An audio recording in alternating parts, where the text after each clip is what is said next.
Very good morning, students. Our session of corporate finance. Now, as far as our last session was concerned, in that we discussed about the types of different credit policies. As we already know that there are two types of credit policy, that is strict credit policy and liberal credit policy. Now, in credit policy, whenever any organization is going to adopt a particular policy, at the same time there are few variables, there are few points that needs to be considered at the time of adoption of this credit policy. So in today's session we are going to discuss about the different variables, the different points that is going to be considered at the time of adopting the credit policy. Now let's discuss it one by one. The first one is about the credit standards. Now here credit standards means there are few criterias. Now there are few criterias. On the basis of that criteria, the credit is going to allowed to our customers or to our debtors. When any customer is going to adopt or they are going to fulfill this criteria, then the credit is going to allow to that particular kind of customers. Now there are few possibilities about the standards. Suppose if the standards are very high or they are really very strict, then many a times it possible that we do not found a customer on the basis of this strict criterias. And if the criterias are really very low, or we can say that if the criterias are really very liberal, so at that time we can easily get maximum customers. But again we need to see the credit worthiness of our customers. So now basically in order to the determinations of these credit standards, first and foremostly organization need to focus about two main things, and in these two main things, the first one, that is average collection periods of the particular customer, that in how many time the customer are going to pay their credit amount to the organization. If the credit collection period is really very long, then the chances of default will be high. And in the same way, if the average collection period for the credit terms is really very low, or we can say that if it is a moderate, then the chances of default is really very low. So two things that needs to be considered at the time of deciding the credit standards, that is first one, that is average collection period, and second one, that is default rate. Means we can say that when we are going to think about the bad debts, then the chances of bad debts will be there in the default rates. Now when we are going to implement the credit standards for our credit policy, at that time the organization is going to see the credit worthiness of our customer. So when the credit worthiness is going to be checked of our customer, then few things that organization is going to consider at the time of deciding the standards of our customer. So under that, the first one, that is character. Here we are going to see the character of our customer. If the character is really very high, if the character is really very strong, if they are financially very strong, and when we are checking the willingness of the customer for the payment of the credit is really very high. So at that time we are allowing a credit to our customer whose character is really very high. If customer himself is very low in character, if he is unethical, if he do not want to pay money on time, then we can easily say that the character of that particular customer is really very low. Then company is not going to allow a credit, any kind of credit terms with that kind of customers. So the character is going to be analyzed in the market. So when the credit worthiness is going to check, at that time the organization is going to see the character of our customer with the additional market information. Then after, second one is capacity. Here capacity means the ability to pay. If the customer is financially capable for the payment of the credit terms, at that time we can say that the capacity of the customer is really very high, or the capacity is really very strong. So on the basis of that, the credit is going to allow to our customer. Then after, under that, collateral. Now here collateral means the security which is going to be offered by the customer. On the basis of that, credit is going to allow to him. So here the mortgage, whatever mortgage is going to allow by the customer for its credit terms, so that mortgage is going to be considered at the time of allowing credits to them. Then after, the fourth point, that is condition. Condition means financial conditions or financial position. When the condition of the customer is really very high, if financially he is really very strong, if we can say that on the basis of their assets realization, or if in the sense of wealth maximization, if the customer is really very strong, then definitely organization is going to allow credits to that kind of customers.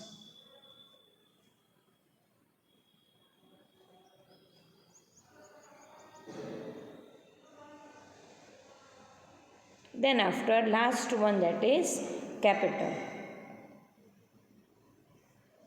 Capital, if the customer's capital strength is really very high in the organization, then definitely we can say that the organization will allow maximum credits to these kinds of customers whose credit worthiness is really very high in the market. So here are few credit standards that on the basis of the standards, credit is going to allow to our customers. And this point is the internal part of our credit standards.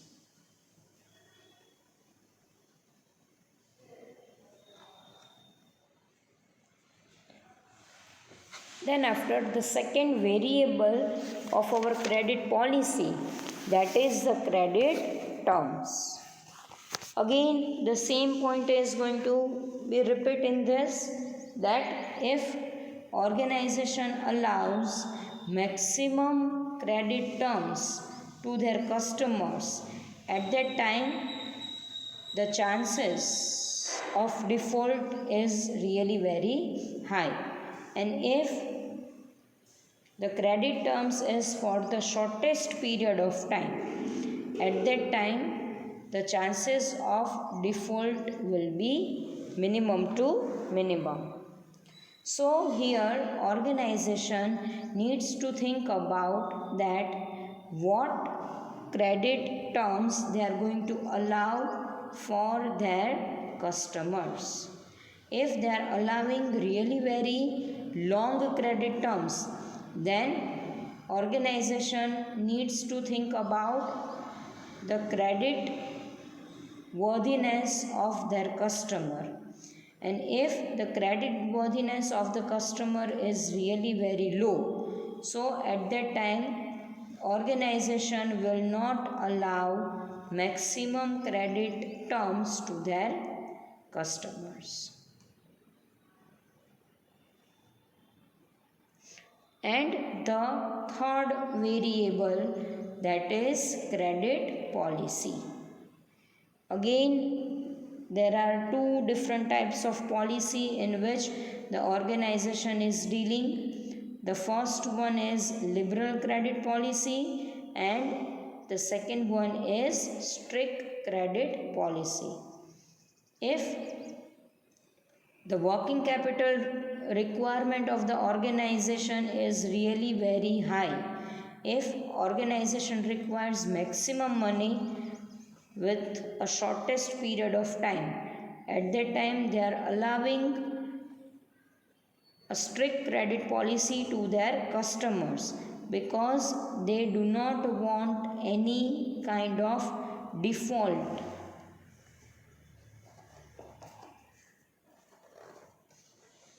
And if the credit worthiness of the organization is really very strong and basically organization do not require much capital in their short period of time, at that time company will allow a liberal credit policy to their customers.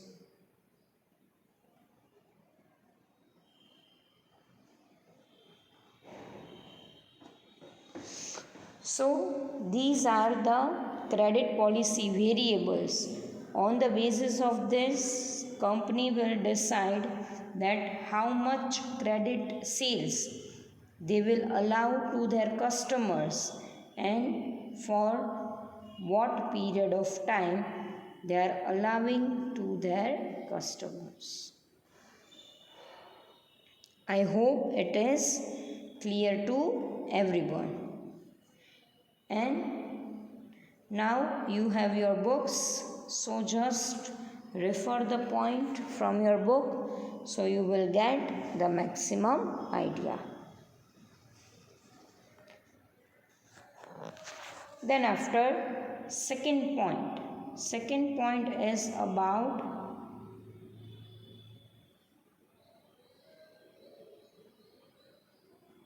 the objectives of maintaining receivables. Now here organization needs to maintain their variables in a proper manner. If they fails to maintain their variables, then definitely the chances of default will be really very high. They need to think about their customers in a proper manner, and if the customers are going to be controlled with the proper policy, with the proper standards, then the working capital management is going to be have, or they are going to adopt a proper policy for their credit terms, and company will enjoy their working capital requirement with the maintenance of their receivables.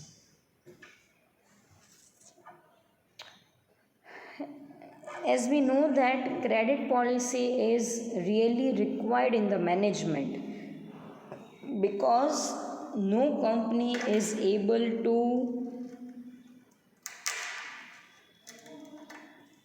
maximize their market share with the help of cash sales only. Now, to increase your sales, to increase your market share, company need to allow credits to their customer. So, here we need to think about the receivables. So, in a simple language, we can say that no business can survive without selling goods on credit. They must sell their goods on credit. So, under that, the first point is growth in sales. Yes, with the help of receivables or with the help of proper credit policy, the company is able to increase their total sales.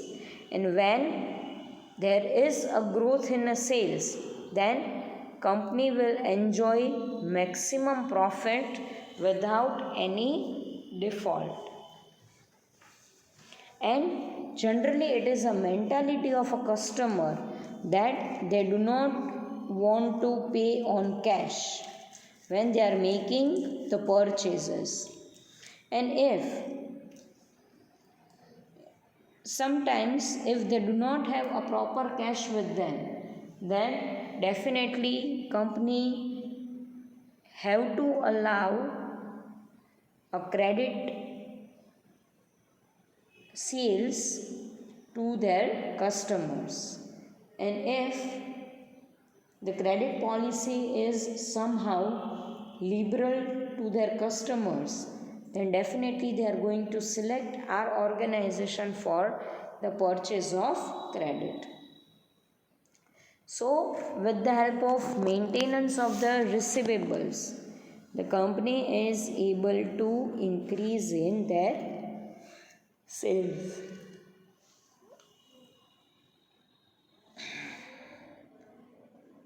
The second one, that is increase profit. Definitely, when there is a growth in a sales, there is an increment in a profit.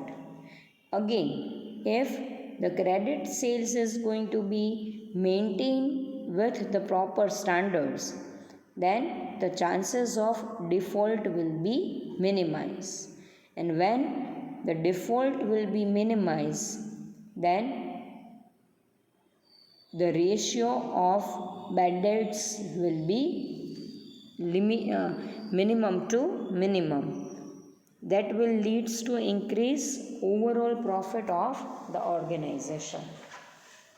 So, with the help of again maintaining the receivable, a company is able to increase their profit. And the last one, that is to meet competition or to meet competition in the market. Definitely, when your competitors are there in the market, and if the competitors give a tough competitions to you with expanding their sales and with increment in the market shares. So, at the same time, to survive in this competitive era, the company needs to sell their goods on credit. And with the help of the credit sales, the company will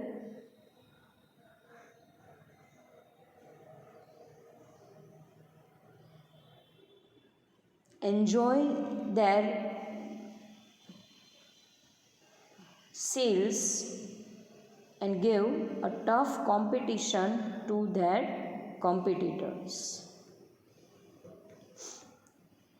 So, that's all about objectives of maintaining receivables. I hope this is clear to everyone.